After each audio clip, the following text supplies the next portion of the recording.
আসসালামু আলাইকুম, সবাইকে স্বাগতম জানাচ্ছি আমাদের আজকে অনলাইন ক্লাসে। তো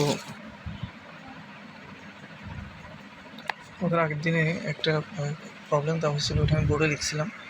তো ওই প্রশ্নটা অনেকে তুলছে, অনেকে তুলো নাই। তো আবার এই প্রশ্নটা আজকে আমি হোয়াটসঅ্যাপে দিছি। তো তোমরা এটা প্রশ্নটা আগে একটু দেখে নিবে, ঠিক আছে? কারণ আমি এখানে এখানে এই প্রশ্নটা আমি লিখতেছি না, জাস্ট উত্তরটা লিখে দিব। তো প্রশ্নটা তোমরা যদি কেউ না পড়ে থাকো, আগে প্রশ্নটা পড়ে নিবে, কারণ প্রশ্ন না পড়লে এটা উত্তরটা বুঝবে না। প্রশ্নটা আগে পড়তে হবে। তো প্রশ্নটা ভালো করে পড়ার পর তারপরে আমার এই ক্লাসটা দেখবা। আচ্ছা, তো আশা করি তোমরা প্রশ্নটা পড়ছো। তো আমি প্রশ্নটা এখানে একটু সংক্ষেপে আঁকতেছি, একটু উপস্থাপন করতেছি। হ্যাঁ, এরকম একটা পাত্র দেওয়া আছে। তো পাত্রের মধ্যে এরকম একটা তড়িৎদ্বার দেওয়া আছে, এদিকে একটা তড়িৎদ্বার দেওয়া আছে। এটার সাথে ব্যাটারি কানেক্ট করা আছে, প্লাস মাইনাস হ্যাঁ, এরকম ব্যাটারি কানেক্ট করা আছে। তো এটা ব্যাটারির প্লাস প্রান্ত, এটা হচ্ছে ব্যাটারির মাইনাস প্রান্ত। যে দাগটা বড় থাকে ওটা প্লাস, আর যে দাগটা ছোটো থাকে ওটা হচ্ছে মাইনাস। আমরা সবাই জানি ব্যাটারির দুটো প্রান্ত থাকে, একটা পজিটিভ প্রান্ত, একটা নেগেটিভ প্রান্ত, ঠিক আছে? আচ্ছা, তো এখন এখানে এই জায়গার মধ্যে কিছু দ্রবণ দেওয়া আছে, কিছু দ্রবণ এখানে দেওয়া আছে। এই দ্রবণটা হচ্ছে গলিত ক্যালসিয়াম, গলিত ক্যালসিয়াম। এবং ক্যালসিয়াম মানে হচ্ছে পটাশিয়াম ক্লোরাইড। আর এখানে যে তড়িৎদ্বারগুলো দেওয়া আছে এগুলো হচ্ছে গ্রাফাইটের তড়িৎদ্বার, ঠিক আছে? এটা হচ্ছে গ্রাফাইটের তড়িৎদ্বার। সো এতটুকুই দেওয়া আছে, আর উদ্দীপক আর কোনো কিছু বলা নেই। জাস্ট এরকম একটা পাত্র দেওয়া আছে, পাত্রের মধ্যে এখানে গলিত ক্যালসিয়াম দেওয়া আছে। এগুলোকে বলা হয় তড়িৎদ্বার। আমরা জানি যেটা ব্যাটারির প্লাসের সাথে কানেক্ট হয় এটাকে বলা হয় অ্যানোড, সেই হিসেবে এটাকে আমরা বলবো এটা হচ্ছে অ্যানোড। আর যেটা ব্যাটারির মাইনাস প্রান্তের সাথে কানেক্ট হয় এটাকে বলা হয় ক্যাথোড। ওই তড়িৎদ্বারটাকে বলা হয় ক্যাথোড। একটা অ্যানোড, একটা ক্যাথোড। তো আমরা সবাই জানি অ্যানোডে জারণ হয়, ক্যাথোডে বিজারণ হয়। অ্যানোডে জারণ হয়, ক্যাথোডে বিজারণ হয়, এটা আমরা সবাই জানি, ঠিক আছে? আরেকটা বিষয় হচ্ছে, এটা আমি ক্লাসে লিখে দিয়েছিলাম। তো আমার মূলত আসলে এগুলো রিভিশন করার মতন। তো আরেকটা কথা বলছিলাম, অ্যানায়ন যাবে অ্যানোডে। হ্যাঁ, এখানে আবার লিখে দিচ্ছি, অ্যানায়ন যাবে অ্যানোডে। হ্যাঁ, অ্যানায়ন যাবে অ্যানোডে। আরটা হচ্ছে ক্যাটায়ন। হ্যাঁ, তাহলে এই ক্যাটায়ন যাবে ক্যাথোডে, ঠিক আছে? অ্যানায়ন যাবে অ্যানোডে, ক্যাথোড যাবে। অ্যানায়ন কোনগুলো? সিএল মাইনাসের একটা অ্যানায়ন, এফ মাইনাসের একটা অ্যানায়ন, তারপর ওএইচ মাইনাসের একটা অ্যানায়ন, ঠিক আছে? আমাদের ক্যাটায়ন কোনগুলো? কে প্লাস একটা ক্যাটায়ন, এনএ প্লাস একটা ক্যাটায়ন, ঠিক আছে? তারপর Ca2+ একটা ক্যাটায়ন, এরকম। এগুলো নিয়ে এখন কথা বলার কিছু নেই, কারণ কেমিস্ট্রি অনেকদিন পড়ছো। সো ক্যাটায়ন অ্যানায়ন না শিখলে আমার মনে হয় কী বলবো, এটা তো চেনার দরকার। আচ্ছা, তাহলে এবার আমরা কোশ্চেনটাতে চলে আসি। তো কোশ্চেনে বলছে উদ্দীপকের কোষ্ঠীর তড়িৎ বিশ্লেষণ কৌশল বর্ণনা করুন। কত বলছে? কোষ্ঠীর তড়িৎ বিশ্লেষণ কৌশল বর্ণনা করুন, ঠিক আছে? কৌশল বর্ণনা করুন, এটা জিজ্ঞেস করছে। এটা হচ্ছে প্রশ্ন। তো আমরা সমাধান কেমনে করবো? দেখো, সমাধানটা করবো হচ্ছে, তাহলে এখন প্রথম কথা হচ্ছে যে এখানে, হ্যাঁ, আমি তোমাদের যে বিক্রিয়া দিয়েছি এখানে কেসিএল দেওয়া আছে। হ্যাঁ, তো আমরা সবাই জানি কেসিএলটা ভেঙে কী তৈরি হয়? কে প্লাস আর সিএল মাইনাস। কেসিএলটা ভেঙে কী তৈরি হবে? কে প্লাস আর সিএল মাইনাস। এখানে একটা কথা বলা আছে, গলিত। তার মানে এখানে ওই পানির কোনো আধিক্য নেই, যেহেতু পানি নেই। পানি থাকলে এইচ প্লাস আর ওএইচ মাইনাস আসতো। হ্যাঁ, মানে এটা যদি জলীয় দ্রবণ হতো, ক্যালসিয়াম যদি জলীয় দ্রবণ বলতো, তখন সেখানে এইচ প্লাস আর ওএইচ মাইনাস আসতো। তো এখানে যেহেতু জলীয় দ্রবণ বলা নেই, মানে এখানে যেহেতু পানি নেই, শুধুমাত্র কে প্লাস আছে আর সিএল মাইনাস আছে, আর কোনো কিছু নেই এখানে, ঠিক আছে? তাহলে এখানে যা আছে শুধুমাত্র দুইটা জিনিসই আছে, কে প্লাস আর সিএল মাইনাস। এখন তোমার যদি প্রশ্ন করি, তাহলে এখানে ক্যাটায়ন কি? তুমি বলবো এখানে ক্যাটায়ন হচ্ছে কে প্লাস। আচ্ছা, এখানে অ্যানায়ন কি? অ্যানায়ন হচ্ছে CL minus, potassium ion, calcium ion. তো পটাশিয়াম আয়ন হচ্ছে ক্যাটায়ন, আর ক্যালসিয়াম আয়ন হচ্ছে পটাশিয়াম আয়ন হচ্ছে ক্যাটায়ন, এবং ক্লোরিন আয়ন হচ্ছে বা ক্লোরাইড আয়ন হচ্ছে অ্যানায়ন। তাহলে এখানে ক্যাটায়ন যাবে ক্যাথোডে, অ্যানায়ন যাবে অ্যানোডে। এটাই একটা ক্যাথোডিক বিক্রিয়া দেখাতে হবে, একটা অ্যানোডিক বিক্রিয়া দেখাতে হবে, ঠিক আছে? তো এখানে মূল যে অংশটা তোমাদের পরীক্ষায় যে অংশটা লিখতে হবে সেটা হচ্ছে ক্যাথোডে কী বিক্রি হবে, অ্যানোডে কী বিক্রি হবে। ওই বিক্রিয়াটা লিখতে পারলে বাকি জিনিসগুলো আশা করি তোমরা পারবো, ঠিক আছে? আচ্ছা, দেখো আমি চিত্রটা আবার এখানে ছোটো করে রাখতেছি। তো আমাদের বুঝার সুবিধার্থে তো সেটার মধ্যে তো এখানে এই যে দণ্ডটা ছিল, হ্যাঁ, তো এটা ছিল আমার অ্যানোড, এটা ছিল ক্যাথোড, এটা ছিল, এটা প্লাস প্রান্তের সাথে আটকানো ছিল আর এটা মাইনাস প্রান্তের সাথে আটকানো ছিল। ঠিক আছে, তাহলে এখন তাহলে এটা একটা হচ্ছে ক্যাথোড, একটা হচ্ছে অ্যানোড। তাহলে এখানে অ্যানায়ন, হ্যাঁ, তাহলে এখানে Cl মাইনাস আয়ন আছে, K প্লাস আয়ন আছে, হ্যাঁ, তাহলে এই আয়নগুলো, হ্যাঁ, এটা Cl মাইনাস আয়ন, একটা K প্লাস আয়ন, তাহলে Cl মাইনাস আয়নটা অ্যানোডের দিকে যাবে এবং K প্লাস আয়নটা ক্যাথোডের দিকে যাবে। এই দ্রবণের মধ্যে যে KCl আছে, KCl এর মধ্যে Cl মাইনাস আয়নটা যাবে অ্যানোডে আর K প্লাসটা যাবে ক্যাথোডে। কেন? কারণ Cl মাইনাসটা অ্যানায়ন আর K প্লাসটা ক্যাটায়ন, অ্যানায়ন যাবে অ্যানোডে, ক্যাটায়ন যাবে ক্যাথোডে। আচ্ছা, এখানে তো রাসায়নিক সারে কোনো কিছু মাথায় আনতে হবে না। কেন? কারণ এখানে আসেই তো দুইটা জিনিস, একটা K প্লাস, একটা Cl মাইনাস। তাহলে এখানে কে আগে চার্জ মুক্ত হবে, কে জারিত হবে, কে বিজারিত হবে, বিষয়গুলো এখানে আসবে না। ঠিক আছে, এখানে একাধিক ক্যাটায়ন একাধিক অ্যানায়ন নেই, একাধিক ক্যাটায়ন একাধিক অ্যানায়নের ক্ষেত্রে সেক্ষেত্রে আমরা জিনিসটা চিন্তা করব। তাহলে এখন তাহলে এখানে অ্যানোডে কী বিক্রি হবে, ক্যাথোডে কী বিক্রি হবে একটু দেখো সবাই। তাহলে এখন এখানে অ্যানোডে হবে জারণ বিক্রিয়া, তাহলে তোমরা এখানে লিখবা অ্যানোডে জারণ বিক্রিয়া, অ্যানোডে জারণ বিক্রিয়া লাগ দিবা। অ্যানোডে জারণ বিক্রিয়া কী হবে? অ্যানোডের মধ্যে ক্লোরিন আছে, Cl মাইনাস। এখন তোমাকে আমি যদি প্রশ্ন করি Cl মাইনাস, এখন ক্লোরিনটা যেহেতু মাইনাস আছে আর কেমিস্ট্রিতে মাইনাস মানে বেশি, বা ক্লোরিনে একটা ইলেকট্রন বেশি, এখন তো একটা ইলেকট্রন বেশি, তাহলে তো ইলেকট্রন কি গ্রহণ করবে না, ইলেকট্রন ত্যাগ করবে। যেহেতু ইলেকট্রন বেশি তাহলে সে ত্যাগ করবে, তাহলে ক্লোরিন এখানে ইলেকট্রন ত্যাগ করে কী হবে, ক্লোরিন পরমাণুতে পরিণত হবে। এবং দুইটা ক্লোরিন পরমাণু পরস্পরের সাথে যুক্ত হয়ে ক্লোরিন গ্যাস তৈরি করবে, এটা হচ্ছে অ্যানোডে যাবে, অ্যানোডে বিক্রিয়াটা এটা হবে। ঠিক আছে, আবার বলতেছি Cl মাইনাস আয়ন এটা ইলেকট্রন গ্রহণ করতে পারবে না, যেহেতু অতি ইলেকট্রন বেশি আছে, তাহলে ও যেটা করবে সে ইলেকট্রন দিয়ে দিবে, দিয়ে ক্লোরিন পরমাণুতে পরিণত হবে। এখন দুইটা ক্লোরিন পরমাণু যুক্ত হয়ে ক্লোরিন Cl2 করবে, এটা হচ্ছে ক্লোরিন গ্যাস, Cl2 মানে ক্লোরিন গ্যাসে পরিণত হবে। সিমিলার ওয়েতে ক্যাথোডের বিক্রিয়াটা কীরকম হবে? ক্যাথোডে আমরা জানি ক্যাথোডে বিজারণ হবে, ক্যাথোডে বিজারণ বিক্রিয়া, ক্যাথোডে বিজারণ। আমরা সবাই এটা জানি, অ্যানোডে জারণ হয়, ক্যাথোডে বিজারণ হয়, আর বিজারণ মানে ইলেকট্রন গ্রহণ। আচ্ছা, K প্লাস, এখন এটা হচ্ছে পটাশিয়াম আয়ন, এখানে পটাশিয়াম আয়ন কি ইলেকট্রন গ্রহণ করবে না ইলেকট্রন ত্যাগ করবে?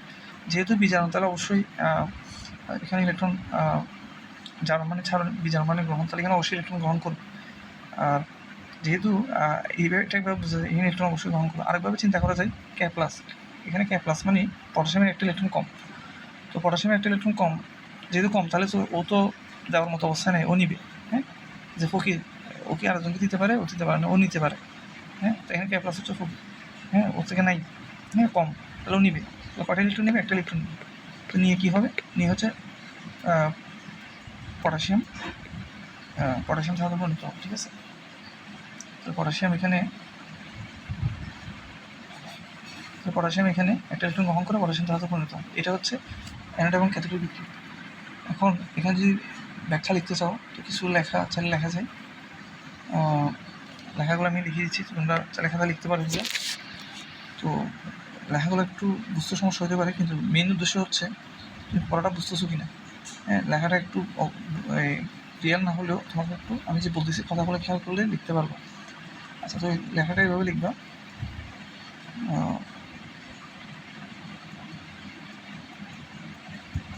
কোষ্ঠীতে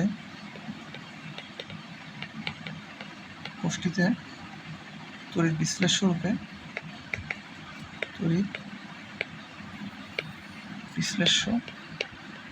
রূপে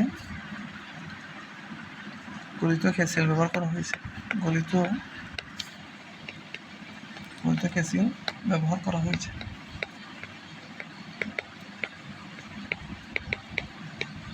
আচ্ছা, ফলে দ্রবণে K প্লাস ও Cl মাইনাস আয়ন উৎপন্ন হবে, আয়ন উৎপন্ন করে, হ্যাঁ, এই আয়নটা উৎপন্ন করবে। আচ্ছা, এবার এখন তড়িৎ প্রবাহ চালনা করলে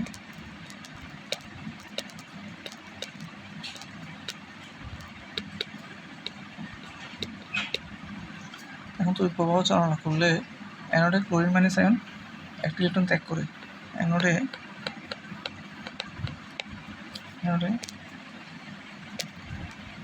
ক্লোরিন মাইনাস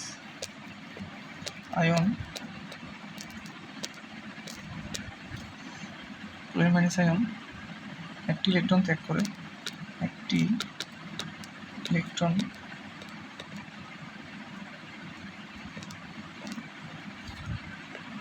অফিসটা চলে যাচ্ছে কারণ নিচের দিকে একটা সেন্সরটা একটু কাজ করতেছে না। আচ্ছা, এখানে একটি ইলেকট্রন এটা ত্যাগ করবে, হ্যাঁ এটা ত্যাগ, তাহলে একটি ইলেকট্রন ত্যাগ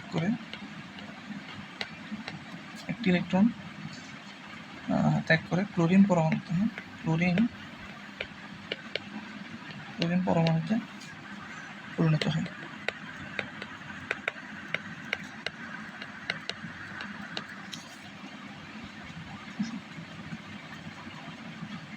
এবং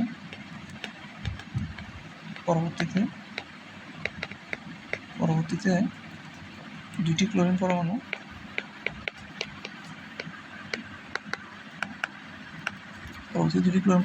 যুক্ত হয়ে Cl2 গ্যাস উৎপন্ন করে।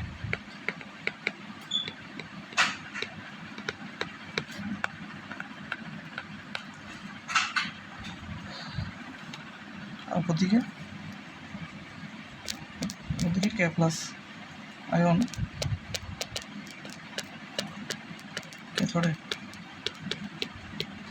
ক্যাথোডে গিয়ে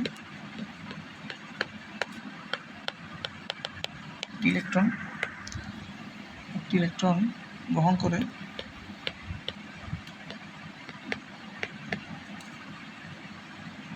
পটাশিয়াম ধাতু হিসেবে জমা হয়।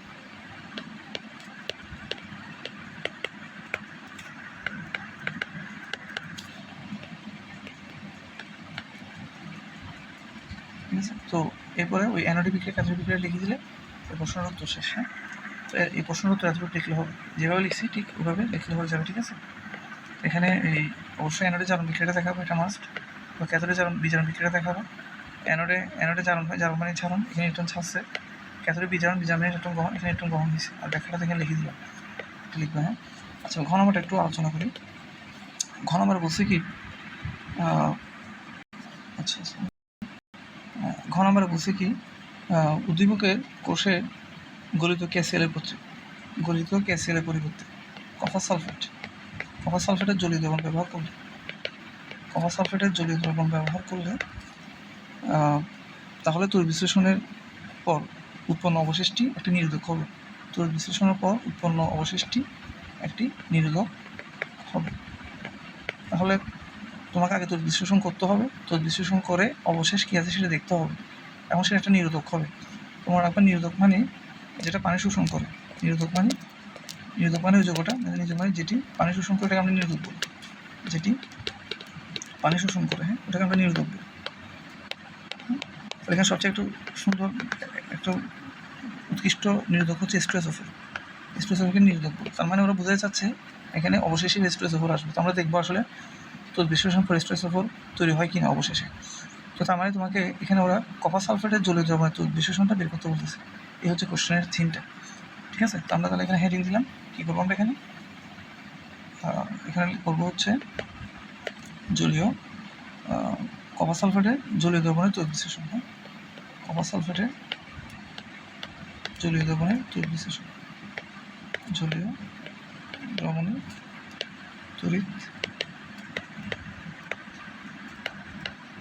হ্যাঁ, এটা করবো, এটা হচ্ছে হ্যারিং।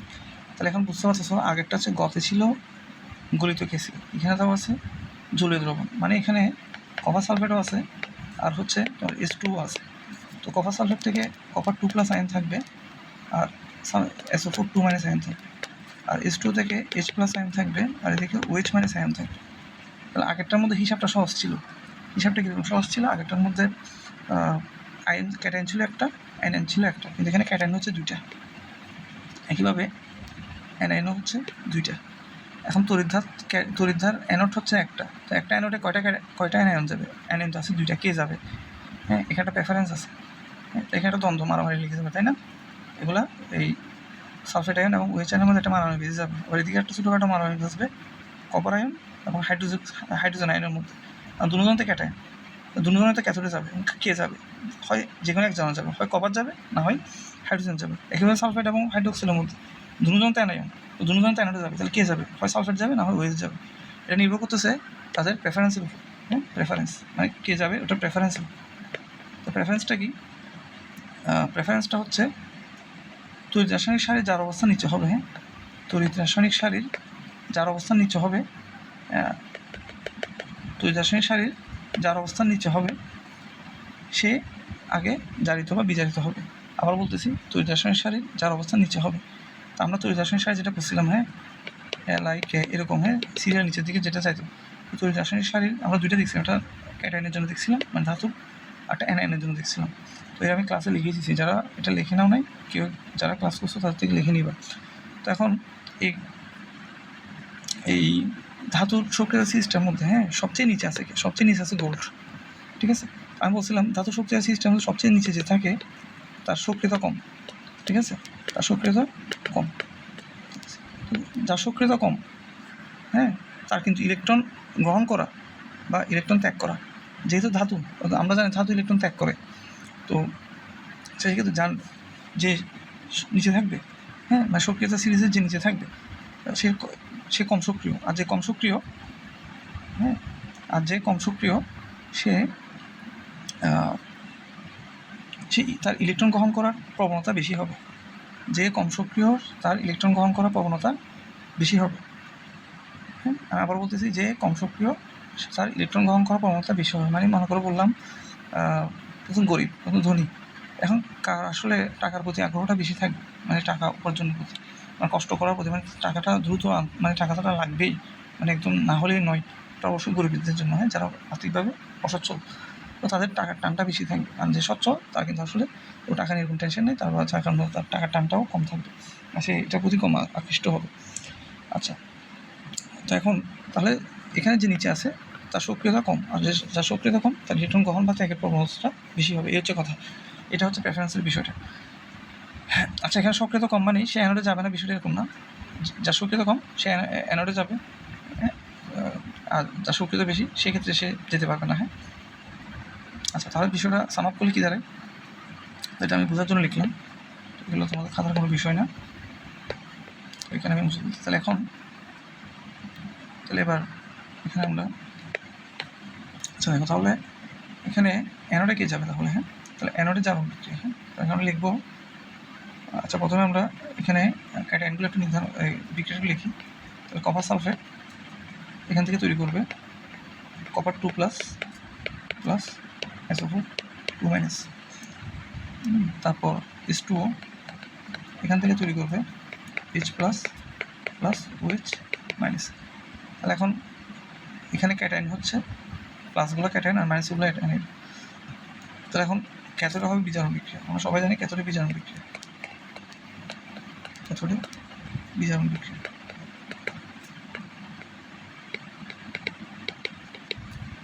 এখন ক্যাথোডে যে বিজারণ বিক্রিয়া হবে, এখন ক্যাথোডের মধ্যে কী আছে, কপার আয়ন আছে, হাইড্রোজেন আয়ন আছে, বলছি দুজনে ক্যাটায়ন, তার মধ্যে একটা মারামারি বেরিয়ে যাবে। এখন এই মারামারির সমাধানটা কি দেখতে হবে, সক্রিয়তা সিরিজের কার অবস্থান কোথায়। তো আমরা দেখতেছি স্পষ্টই সক্রিয়তা সিরিজে কপারের অবস্থান হাইড্রোজেন নিচে, সক্রিয়তা সিরিজে কপারের অবস্থান হাইড্রোজেন নিচে, সেজন্য কপার আগে চার্জ মুক্ত হবে, মানে কপার আর ইলেকট্রন গ্রহণ করার প্রবণতা হাইড্রোজেন থেকে বেশি হবে। ঠিক আছে, এই হচ্ছে প্রেফারেন্সের বিষয়টা। তাহলে কপার 2 প্লাস আয়নটা, হ্যাঁ, করবে কি, তো 2 প্লাস মানে তার দুইটা ইলেকট্রন কম, তো তার দুইটা ইলেকট্রন কম হলে কী করবে, তো তার যদি দুইটা ইলেকট্রন কম হয় তাহলে সে দুইটা ইলেকট্রন নিবে, সহজ কথা। হ্যাঁ, কপারের দুইটা ইলেকট্রন এখানে কম আছে, হ্যাঁ, তাহলে সে দুইটা ইলেকট্রন গ্রহণ করবে, গ্রহণ করে কি কপার ধাতু পরিণত হবে। এটা হচ্ছে ক্যাথোডে বিক্রিয়া হবে, হ্যাঁ, ক্যাথোডে বিক্রিয়াটা হবে।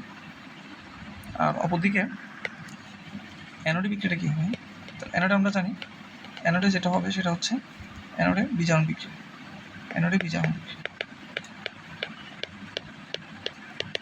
অ্যানোডে বিজারণ বিক্রিয়া। অ্যানোডে বিজারণ বিক্রিয়াটা কী হবে, এখন অ্যানোডের মধ্যে এখানে অ্যানায়ন আছে দুইটা, হ্যাঁ, তোমরা একটু ভালো করে দেখো, এখানে অ্যানায়ন আছে দুইটা, একটা হচ্ছে সালফেট, একটা হচ্ছে হাইড্রোক্সাইড। তো এখানেও তোমাদের একটা মারামারি বেরিয়ে যাবে।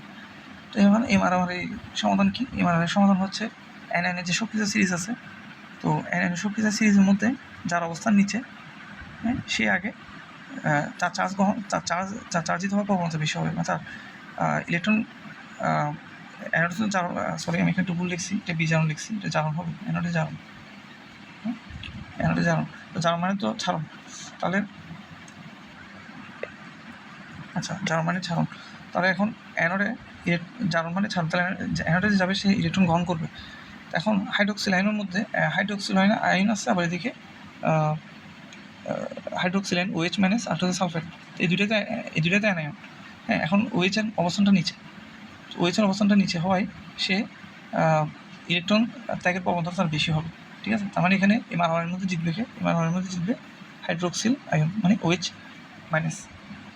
আচ্ছা, তো তোমাদের আমি একটা ছন্দ লিখেছিলাম, নাসায় কুলা ব্যাং হাসে, হ্যাঁ ওটা নাসায় কুলা ব্যাং হাসে, ওখানে চিন্তা করলে হয় নাসায় কুলা ব্যাং হাসে, নাসা, হ্যাঁ নাসাই কুলা ব্যাং হাসে, তাহলে নাসাই, হ্যাঁ সা মানে সালফেট, কুলা ব্যাং হাসে, লাস্টে গিয়ে হাসে, হাসে মানে হাইড্রোক্সিল, বোঝা যাচ্ছে সালফেট, সালফেটের নিচে হচ্ছে কি হাইড্রোক্সিল আছে, তাহলে হাইড্রোক্সিলের অবস্থান নিচে, সক্রিয়তা কম, আর ওর ইলেকট্রন ত্যাগের প্রবণতা বেশি।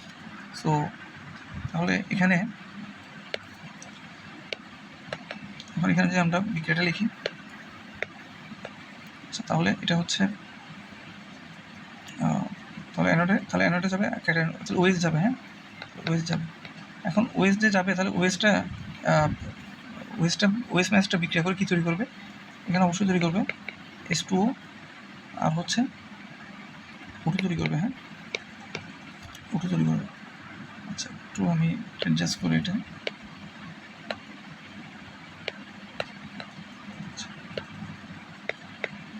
এখানে OH মাইনাসটা দিকে লিখলাম, তাহলে O2 হবে, ঠিক আছে। আচ্ছা এটাকে এখন ব্যালেন্স করতে হবে, এখন ব্যালেন্স কেমনে করবো, এখানটা চাপ দিয়ে দাও 4, তাহলে এদিকে 2 দিয়ে দাও, তাহলে এখন মোটামুটি ব্যালেন্স হয়ে গেছে, হ্যাঁ এখন ব্যালেন্স হয়ে গেছে, এদিকে আচ্ছা ব্যালেন্স হয়ে গেছে। আচ্ছা এখন একটা OH মাইনাস মানে কি, OH মাইনাস মানে তার একটা ইলেকট্রন বেশি, হ্যাঁ মাইনাস মানে একটা ইলেকট্রন বেশি। এখন 4OH মানে কি, তার 4টা ইলেকট্রন বেশি, তো 4টা ইলেকট্রন বেশি হলে কী করবো, 4টা ইলেকট্রন দিয়ে দিবে, শেষ, হিসাব সহজ। তাহলে এখন সে কয়টা ইলেকট্রন ত্যাগ করবে, সে 4টা ইলেকট্রন ত্যাগ করবে, হ্যাঁ তাহলে সে 4টা ইলেকট্রন ত্যাগ করবে। আর তুই বলতে পারো 4OH থেকে H2O আর H2O এবং O2 এটা কেমনে আসছে, এটা বিক্রিয়া, কেমনে আসছে সেটা আমি তোমাকে বলতে পারবো না, এটা বিক্রিয়া, এটা বিক্রিয়া করে তৈরি হয়, ঠিক আছে। এখন যদি তোমাকে প্রশ্ন করি পানির সাথে চিনি মিশালে কী হবে, শরবত হবে, শরবত কেন হইলো, স্যালাইন কেন হয়নি, তো এটা তো আসলে কোনো ব্যাখ্যা নেই, ঠিক আছে। তাহলে OH থেকে তোমাদের কষ্ট করে মনে রাখতে হবে, OH মাইনাস আয়ন থেকে H2 আর অক্সিজেন গ্যাস তৈরি হয়, এটা মনে রাখতে হবে, এটা এনে হবে, হ্যাঁ এটা মনে রাখতে হবে, ঠিক আছে। এখন তুমি যদি প্রশ্ন করো পানির সাথে পানির মধ্যে চিনি দিলে শরবত কেন হচ্ছে, স্যালাইন কেন হচ্ছে না, তো স্যালাইন বানাতে জন্য লবণ দাও, তোমাকে চিনি তো বলছি, ঠিক আছে এটা। তাহলে OHটা বিক্রিয়া করে H2 এবং O2 তৈরি করে, বিক্রিয়া করে কী তৈরি হবে সেটা নির্ভর করতেছে এটা উপর আল্লাহ যেভাবে সেট করেছে ওভাবেই হবে, ঠিক আছে। আচ্ছা তো আমরা জিনিসগুলো বুঝলাম, তো এটা গেল। তো এখন ক্যাথোডে কী হয়েছে, ক্যাথোডে বিজারণ বিক্রি হয়েছে, অ্যানোডে জারণ বিক্রি হয়েছে, এটা। এখন চিন্তা করো তারা একটা আবার, আচ্ছা তাহলে চিন্তা করো আমি একটা আবার ব্যাকে যাচ্ছি, তো আচ্ছা তো ব্যাকে গেলাম, তো এখন এখানে ক্যাটায়ন ছিল 2টা, অ্যানায়ন ছিল 2টা, তো 2টা ক্যাটায়নের মধ্যে এখানে কপারটা কাজে লাগছে আর কাজে লাগছে OHটা, তাহলে কাজে লাগে নাকি H+, SO4 মাইনাস, তো ওরা কি আর বসে থাকবে, তো এখানে H+, তাহলে এখানে তাহলে দ্রবণে, তাহলে আমরা একটু লিখে দিই এখানে, তাহলে দ্রবণে কী থাকবে H+, আরটা হচ্ছে SO4 2 minus, SO4 2 minus ion থেকে যায়, আয়নটা থেকে যায়। এখন ওরা তো থেকে যায়, বাকিগুলো তো অ্যানোডা ক্যাথোডে চলে গেছে, যার বাড়িতে চলে গেছে, এখন রেখে গেছে কাকে H+ আর SO4 2 মাইনাসকে। এখন ওরা করবে কি, ওরা একসাথে মিলে একটা যৌগ গঠন করে ফেলবে, আর যেখানে প্লাস আছে ওখানে মাইনাস আছে, আর প্লাস মাইনাস যখন একসাথে বসে থাকে তখন তারা বসে থাকবে না, জগতের নিয়ম এটা, হ্যাঁ বিপরীতধর্মী জিনিস পরস্পরকে আকর্ষণ করে, তাহলে এখানে প্লাস এবং মাইনাস ওরা বিপরীতধর্মী, তো ওরা যেহেতু একজন নির্জনে নিরিবিলিতে একা একা বসে আছে, তাহলে তারা কী করবে, তারা বিক্রিয়া করে ফেলবে, ঠিক আছে। এখন H+ আর SO4 মাইনাস এটা বিক্রিয়া করে কী তৈরি করে, H2SO4 তৈরি করে, তাহলে H+ আর SO4 2 মাইনাস এটা বিক্রিয়া করে H2SO4 তৈরি করবে, এইটাই বলছে অবশেষ পদার্থ, হ্যাঁ এটাই আমরা বিক্রিয়ার পাত্রে থাকবে H2SO4, আর বাকিগুলো তো চলে গেছে, বাকি যে দুটো অ্যান ক্যাটায়ন, বাকি যেগুলো ছিল ওগুলো তো একটা ক্যাথোডে চলে গেছে, একটা অ্যানোডে চলে গেছে। তো রেখে গেছে এদেরকে, আর ওরা করছে কি, ওরা মিলে H2SO4 তৈরি করে ফেলছে। সো এটা জিজ্ঞেস করছে যে উৎপন্ন অবশেষে একটি নিরোধক। তো তুমি বলবা H2SO4 একটি নিরোধক। তো কেন নিরোধক? কারণ এটি পানি শোষণ করে। তুমি বলবা H2SO4 একটি নিরোধক কারণ এটি পানি শোষণ করে।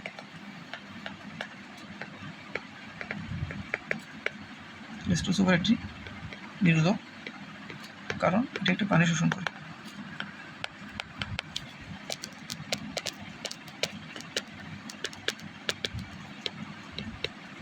আচ্ছা, সো এটাইগুলো প্রশ্নটা, আজকের এই প্রশ্নটার ব্যাখ্যা।